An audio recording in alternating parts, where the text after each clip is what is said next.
이 아침에 우리에게 주신 하나님 말씀은 창세기 12장 말씀입니다. 창세기 12장 우리 1절로 마지막 절까지 우리 한 목소리로 우리 함께 봉독하겠습니다.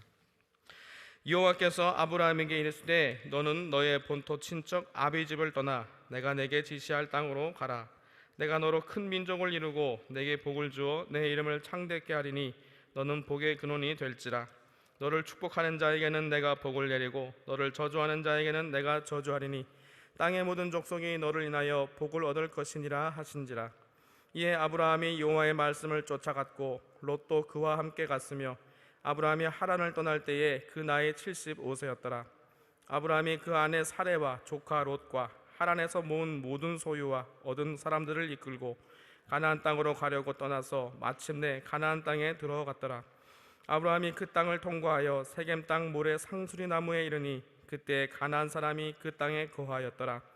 여호와께서 아브라함에게 나타나 가라사대 내가 이 땅을 내 자손에게 주리라 하신지라. 그가 자기에게 나타나신 여호와를 위하여 그곳에 단을 쌓고 거기서 베델 동편 산으로 옮겨 장막을 치니 선은 베델이요 동은 아이라. 그가 그곳에서 여호와를 위하여 단을 쌓고 여호와의 이름을 부르더니 점점 남방으로 옮겨갔더라. 그 땅에 기근이 있으므로 아브라함이 애굽에 우거하려 하여 그리로 내려갔으니 이는 그 땅에 기근이 심하였습니다. 그가 애굽에 가까이 이를 때에 그 아내 사레더러 말하되 나 알기에 그대는 아리따운 여인이라. 애굽 사람이 그대를 볼 때에 이르기를 이는 그의 아내라 하고 나는 죽이고 그대는 살리리니 원컨대 그대는 나의 누이라 하라. 그리하면 내가 그대로 인하여 안전하고 내 목숨이 그대로 인하여 보존하겠노라 하니라. 아브라함이 애굽에 이르렀을 때에 애굽 사람들이 그 여인의 심히 아름다움을 보았고 바로의 대신들도 그를 보고 바로 앞에 칭찬함으로 그 여인을 바로의 궁으로 취하여 드린지라. 이에 바로가 그를 인하여 아브라함을 후대함으로 아브라함이 양과 소와 노비와 암소 나귀와 약대를 얻었더라. 여호와께서 아브라함의 아내 사레의 연고로 바로와 그 집에 큰 재앙을 내리신지라. 바로가 아브라함을 불러서 이르되 내가 어찌하여 나를 이렇게 대접하였느냐. 내가 어찌하여 그를 내 아내라고 내게 구하지 아니하였느냐. 내가 어찌 그를 누이라 하여 나로 그를 취하게 하여 아내를 삼게 하였느냐. 내 아내가 여기 있으니 이제 데려가라 하고 바로가 그 사람들에게 그의 일을 명하매 그들이 그 아내와 그 모든 소유를 보내었더라. 아멘. 교화행복 교재를 보시겠습니다. 오늘의 제목은 여호와의 말씀을 좇아입니다. 우리 중심구절 함께 읽겠습니다. 내가 너로 큰 민족을 이루고 내게 복을 주어 내 이름을 창대케 하리니 너는 복의 근원이 될지라. 아멘. 내용도 함께 보겠습니다. 신학자들은 창세기 1장에서 11장을 원역사로, 창세기 12장에서 50장을 족장사로 분류하고 있다. 우리는 원역사에서 인간의 수많은 죄악의 모습들을 보았다. 놀랍게도 하나님께서는 아브라함을 구원받을 자들의 선조로 선택하심으로 인류를 위한 구원의 길을 활짝 열어놓으셨다. 하나님께서는 아브라함을 부르실 때 혈연적인 유대로부터 철저하게 떠나라는 요구를 하셨다. 결코 쉬운 일이 아니었음에도 불구하고 그는 여호와의 말씀을 좇아 떠났다. 이런 아브라함에게 하나님께서는 세 가지 축복의 약속을 주셨다. 첫째는 큰 민족이 될 것이라는 것이었고, 둘째는 내 자손에게 땅을 줄 것이라는 것이었다. 마지막으로 셋째는 지상의 모든 족속이 복을 받게 될 것이라는 것이었다. 그러나 아브라함은 약속의 땅 가나안에 흉년이 들자 약속의 땅을 버리고 애굽으로 피신했다가 아내를 빼앗기는 수모를 겪어야 했다. 그래도 하나님께서는 직접 개입하셔서 그들을 애굽에서 구원해내셨다. 인간의 불순종에도 불구하고 하나님께서는 약속을 이루시고야 마는 신실함을 보이신 것이다. 아브라함은 약속의 땅에 아직 나그네로 머물러 있을 때에 극심한 기근을 만났습니다. 그런데 아브라함은 하나님께서 도우실 수 있다는 점은 생각하지 못하고 여기서 굶을 것인지 아니면 약속의 땅을 떠나 풍부한 곡식이 있는 애굽으로 내려갈 것인지를 놓고 선택의 갈림길에 섰습니다. 결국 애굽으로 내려간 아브라함은 거기서 또 다른 곤궁에 빠지게 되었지만 이번에도 하나님의 도우심을 생각하지 못한 채 결국 자신의 아내를 희생시키기로 결정했습니다. 혹시 아브라함처럼 도우시는 하나님을 잊은 채 문제 해결의 방법을 강구하고 있지는 않습니까? 아멘. 성경을 보면은 하나님의 새로운 역사는 나그네를 만드시는 일로부터 시작되는 것을 우리가 볼 수 있습니다. 아브라함은 가나안 땅에 정착한 첫 나그네입니다. 믿음의 조상은 하나님의 부르심으로 인해서 나그네가 되었습니다.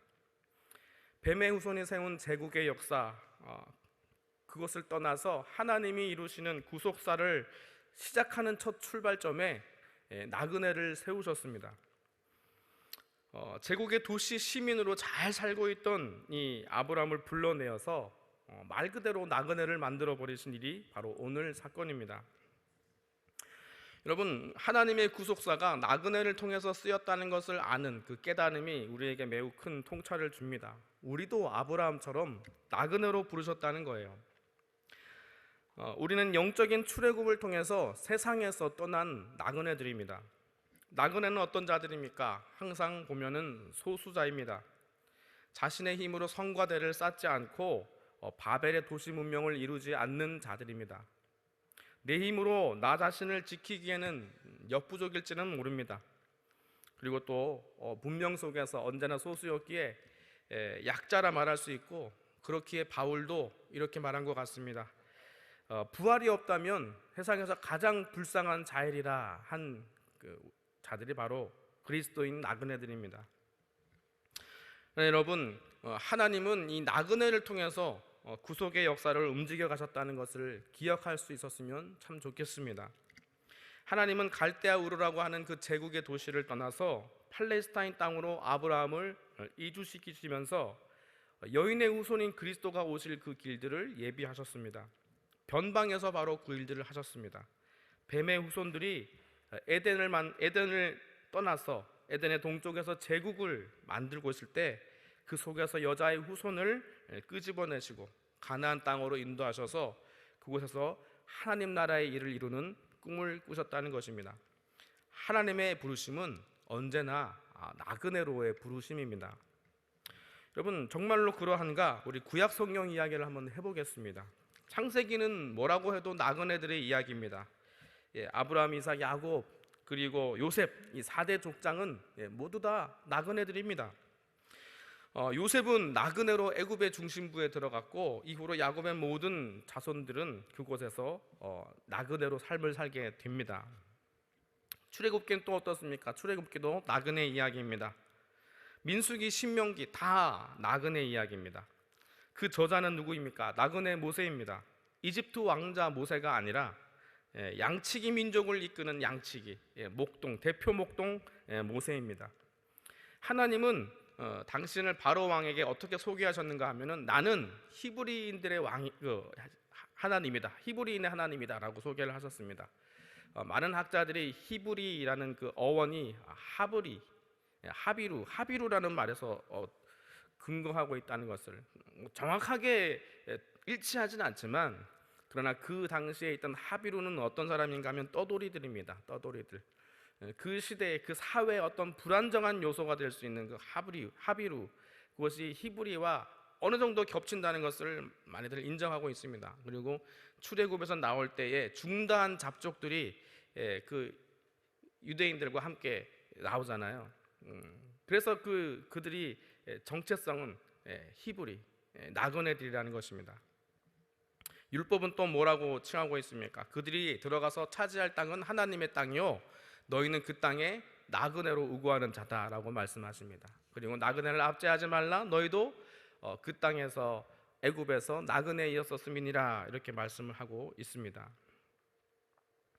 그러면 사사기는 나그네들의 정착기입니다. 사무엘 상하는 어떻습니까? 사울에게 쫓김받는 나그네 다윗의 이야기가 거의 대부분을 차지하고 있습니다. 열왕기상은 누가 썼습니까? 쓰인 연대를 보면은 바벨론으로 끌려간 사람들이 썼습니다. 나그네였을 때 쓴 책이라는 것이죠. 그리고 역대기상하는 언제 썼습니까? 다시 가나안 땅으로 돌아온 학사들, 그러니까 결국 나그네들이 썼다는 이야기입니다.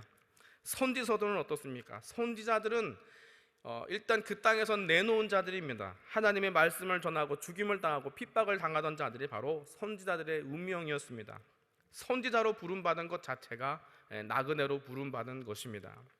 신약시대는 또 어떻습니까? 마찬가지입니다. 성령님께서는 오순절에 각지로 이민을 떠났던 유대인들이 돌아왔을 때 난곳방언으로 복음을 듣게 하시려고 방언의 기적을 주셨습니다. 복음을 듣는 자들이 나그네가 아니었다면은 방언의 역사는 필요하지 않았을 것입니다. 초대 예루살렘 지도자들이 뽑은 7집사는 어떤 출신이었습니까? 나그네들이었습니다. 전부 나그네들로 타지에 살다가 온 자들이었습니다. 신약교회 선교 거점인 안디옥 교회를 세운 사람들 대부분도 나그네들이었습니다. 세계 선교를 위해서 부르심을 받은 그 사도 바울도 나그네 아들이었습니다. 여러분, 사도 바울이 이름을 개명했다라고들 종종 얘기를 합니다.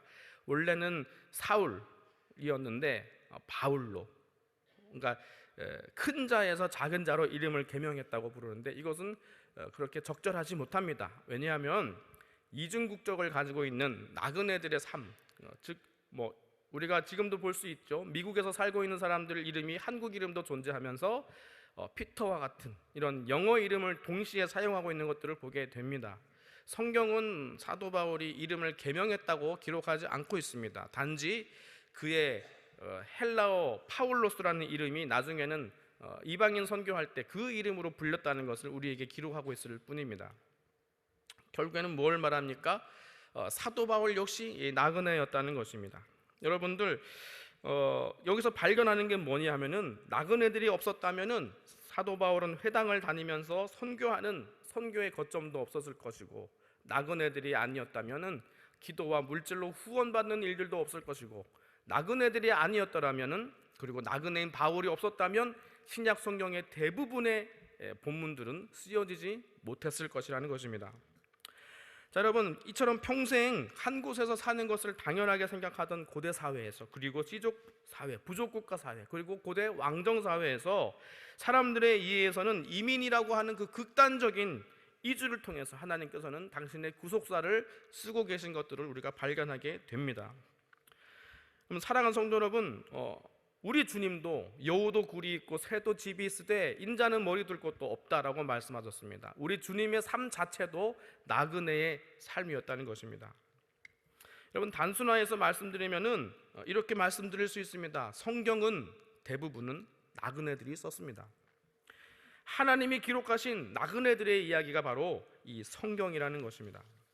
오늘 본문은 하나님께서 1절에서 아브라함을 부르시고 사단의 왕국에서 빼내신 것이죠. 그리고 2절에서 그에게 복을 주셔서 이제 파송을 하십니다. 여러분, 아브라함에게 복을 약속하셨는데 이게 어떤 종류의 복일까요? 정착민, 도시 시민으로 사는 안락함과 풍요함에 대한 복은 아닙니다. 여러분, 이 복이 어떤 복인지를 우리가 잘 생각하셔야 합니다. 이 복은 나그네의 복입니다. 힘이 없어도 멸절되지 않는 복입니다. 내가 나를 위한 바벨탑을 지으려고 모이지 않아도, 나 자신을 지킬 성벽이 없어도 하나님이 성벽이 되어 주시는 복이 나그네의 복입니다. 내가 나를 광야에서 만나와 메추라기를 주시고 의복과 신이 헤어지지 않고 발이 부르트지 않게 하시는 복이 나그네의 복입니다. 하나님이 친히 나그네로 함께 동행하시는 복입니다. 그의 나라와 의를 구하면 내일 일을 염려하지 않는 복입니다. 내 구원을 내가 책임지지 않고 그것을 책임져 주실 수 있는 분이 있는 복입니다. 여러분, 이것이 제국 시민으로 누리는 안락함의 복보다 좋을까요? 비교할 수 없이 좋은 것입니다. 제국 시민으로 아무리 안락함을 누린다 할지라도 여러분, 그 뒤에는 자만과 교만이 있고 여전히 불확실성에 대한 그 염려들이 있습니다. 그리고 최후에는 종말적인 심판이 있는 것입니다. 그러나 이런 것들은 우리에게는 없는 것인 줄 믿습니다. 여러분, 우리가 받은 복이 이러한 복이라는 것을 깨닫는 것이 정말로 중요합니다. 그래야 그 다음 절에 나오는 그 뜻이, 하나님의 뜻이 정확하게 해석이 됩니다. 3절에는 뭐라고 되어 있냐면, 내가 너로 큰 민족을 이루고 내게 복을 주어 내 이름을 창대케 하리니 너는 복의 근원이 될지라. 우리에게 복을 주신 이유는 우리로 복의 근원이 되게 하시려고 부르신 것이죠. 근데 개역 한글 성경에는 복의 근원이라고 되어 있고 개정 성경에는 복이 될지라라고만 이렇게 되어 있습니다. 복의 근원이 될지라 하는 그 번역도 좋지만 다소 여기에 대해서 오해가 있기 때문에 이렇게 개정을 한 것 같습니다. 복의 근원이라고 하면은 마치 하나님이 아니라 내가 중심이, 복의 중심이 된 것처럼 사람들이 많이 생각하기 때문에 복이 되라는 것입니다. 그래야 3절하고도 연결이 잘 됩니다. 3절에는 정확하게 이걸 표현하고 있습니다. 땅의 모든 족속이 너로 말미암아 복을 얻을 것이니라 라고 되어 있습니다. 땅의 모든 족속이 너로 인해서 복을 얻게 될 것이다. 모든 족속이 어떻게 복을 받습니까? 하나님의 복을 받은 그 누군가는 그들에게 나아가야지 복을 받게 되는 것 아니겠습니까? 그래서 하나님께서 그 일들을 위해서 아브라함을 나그네로 흩어진, 어제 이제 바벨탑에서 보지 않았습니까? 각지로 흩어졌습니다, 사람들이. 근데 이제는 하나님이 어떤 방법을 취하고 계신 거예요? 흩어진 사람들에게 찾아갈 사람을 하나님께서 세우셨다는 것입니다. 그래서 하나님의 복은 나그네에게 주시는 복이라는 것을 여러분 깨달으시기를 바랍니다. 여러분, 성도 여러분, 우리가 부담스럽고 어려운 질문 하나 하겠습니다. 여러분, 복을 받으셨습니까? 네, 아멘. 제가 말씀드린 대로 나그네의 복을 생각하신다면 우리는 충분히 이미 복을 받은 자들입니다. 그러나 그것보다 조금 더 어려운 질문을 여러분께 드리겠습니다. 누군가에게 복이 되고 계십니까? 라는 질문이에요. 사실 미리 정답을 알려드리자면은 우리는 이미 그 누군가에게 복입니다. 그 복의 기능을 했느냐 안 했느냐 그 정도의 차이만 있을 뿐이지, 여러분, 우리는 여전히 그 누군가에게 복입니다. 나에게 재력이 있느냐, 나에게 지위가 있느냐, 영향력이 있느냐, 실력이 있느냐, 그리고 실제로 남에게 무언가를 도와준 일이 있느냐, 여기에 대해서 우리의 대답이 긍정적이지 못하다면은 나는 별로 복이 되지 못한 것 같아요 라고 생각할 수 있겠지만, 하지만 그것과 상관없이 우리 존재 자체가 그 누군가에게는 복이라는 사실입니다. 그리스도 안에 있는 우리는 이미 하나님의 나라입니다. 그리고 우리를 경험하는 사람들은 하나님의 나라를 우리를 통해서 보는 자들입니다. 나는 받은 복도 없고 줄 복도 없습니다 라고 하시는 분도 있겠습니다만, 그것은 세상적인 복의 이야기입니다. 하나님이 저를 지금 이 자리에 성도로 부르셨다면 우리는 이미 복음으로 복을 받은 자들입니다. 우리 주님도 나그네시고요, 나그네로서 우리와 함께 우리 인생길에서 동행하시는 그런 축복을 우리가 받았다는 것입니다. 아브라함이 받은 복을 제국의 시민으로 누리는 그런 안락함과 풍요함으로 생각한다면 우리는 복을 못 받은 존재 같아요.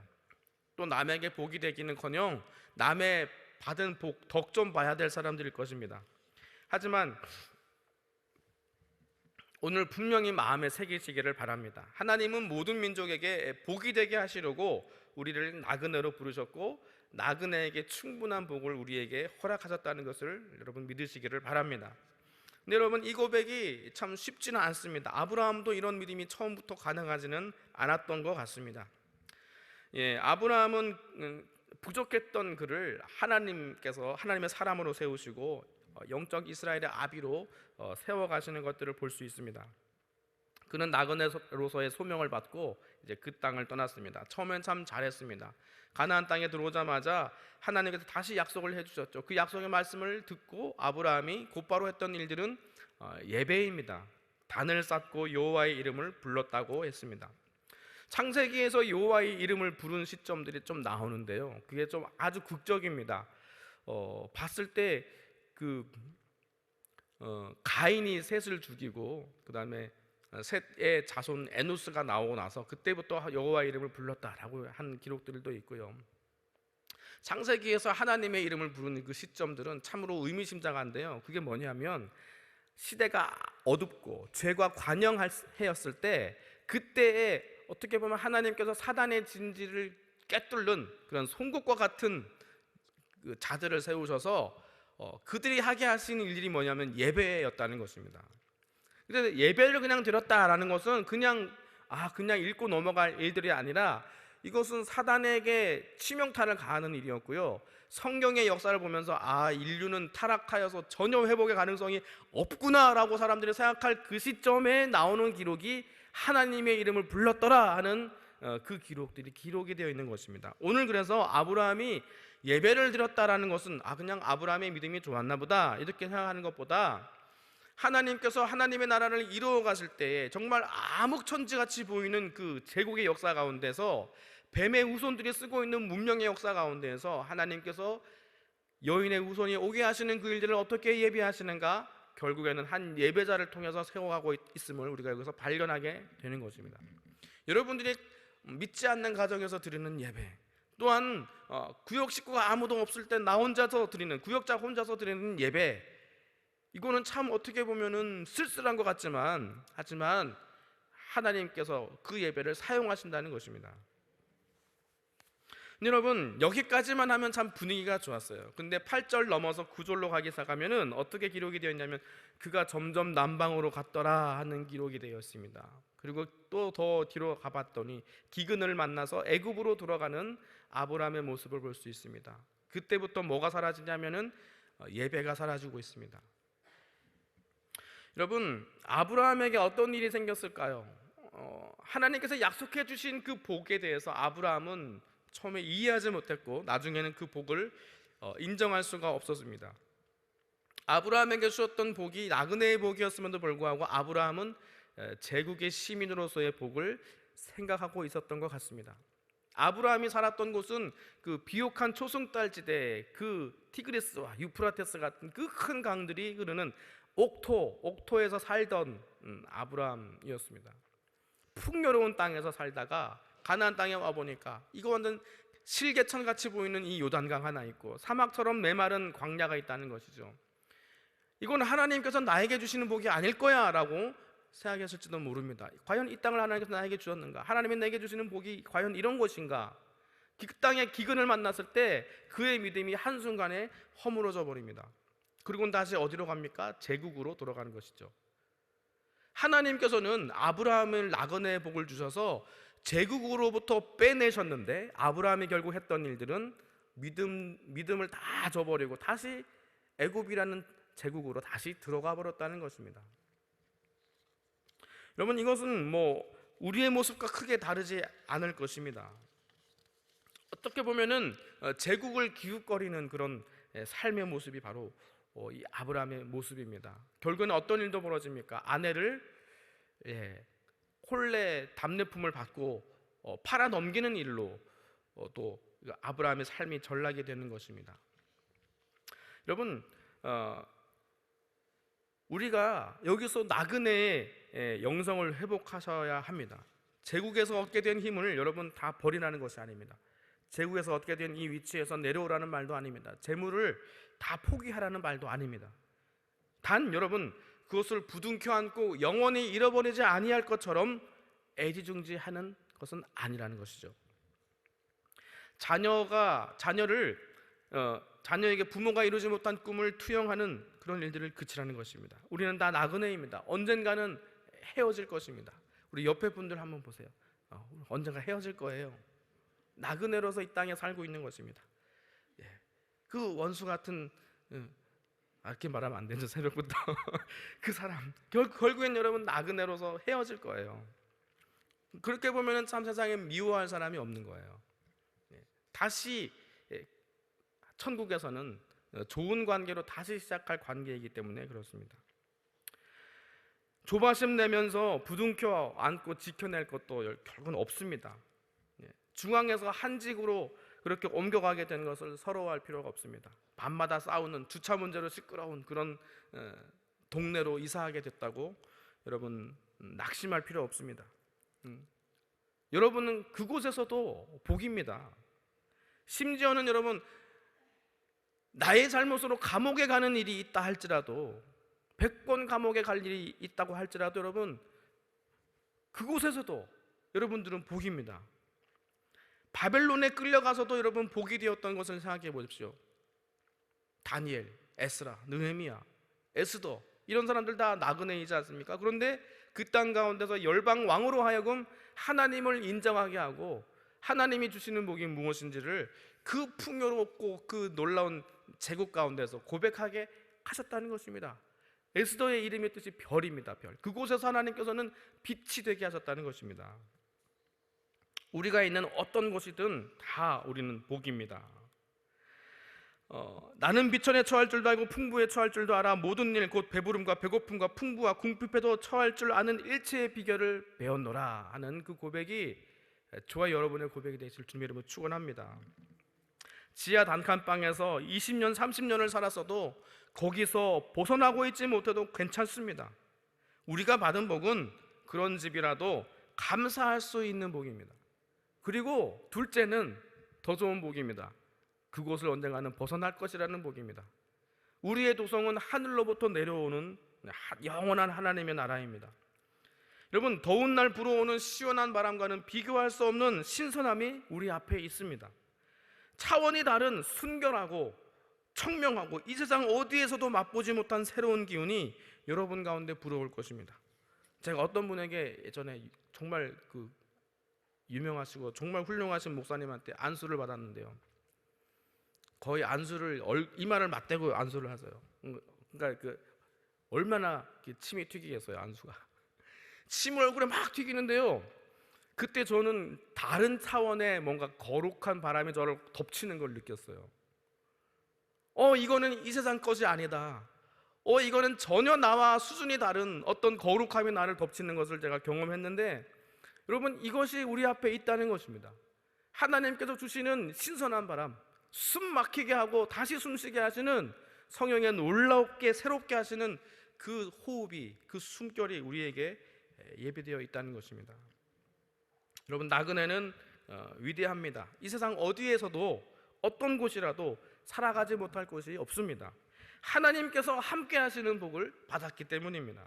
여러분, 기억하실 수 있기를 바랍니다. 여러분들은 측량할 수 없는 나그네의 복을 받은 자들입니다. 여러분들이 가는 곳마다, 여러분들이 만나는 사람들마다 여러분들은 복이 되실 것입니다. 하나님이 여러분 가운데 계시기 때문에 그렇습니다. 여러분, 떠나게 되는 걸 두려워하지 마시기 바랍니다. 나그네로 사시는 것을 두려워하지 마시기 바랍니다. 오히려 여러분, 우리는 모두 천례욕정을 가는 나그네들로 이 땅에 복으로 살아가는 존재들임을 여러분 기억하시고 담대함과 감사함으로 승리하시는 저와 여러분 되시기를 주님의 이름으로 축원합니다. 기도하시겠습니다. 하나님, 한때는 이 땅에서 잘되고 안락하고 풍요로운 삶을 살고 싶은 욕심도 있었고 꿈이 있었습니다. 내일 일을 염려하며 기근 때문에 또 돌아섰던 우리의 연약함, 제국을 기웃거렸던 우리의 속내들을 주님 고백합니다. 그러나 이제는 하나님의 인도하심에 의지하는 나그네의 복을 누리기를 원합니다. 다시 한번 하나님의 동행하시는 나그네의 복에 감격하며 당신이 주시는 복을 만민에게 보여주며 사는 우리가 되게 하여 주시옵소서. 더는 나그네의 삶을 두려워하지 않겠습니다. 우리가 이 땅을 떠날 때에 우리를 맞아 주시옵소서.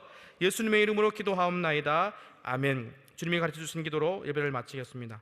하늘에 계신 우리 아버지여, 이름이 거룩히 여김을 받으시오며 나라의 마옵시며 뜻이 하늘에서 이룬 것 같이 땅에서도 이루어지리이다. 오늘날 우리에게 일용할 양식을 주옵시고 우리가 우리에게 죄진 자를 사하여 준 것 같이 우리 죄를 사하여 주옵시고 우리를 시험에 들게 하지 마옵시고 다만 악에서 구하옵소서. 대개 나라와 권세와 영광이 아버지께 영원히 싸움나이다. 아멘.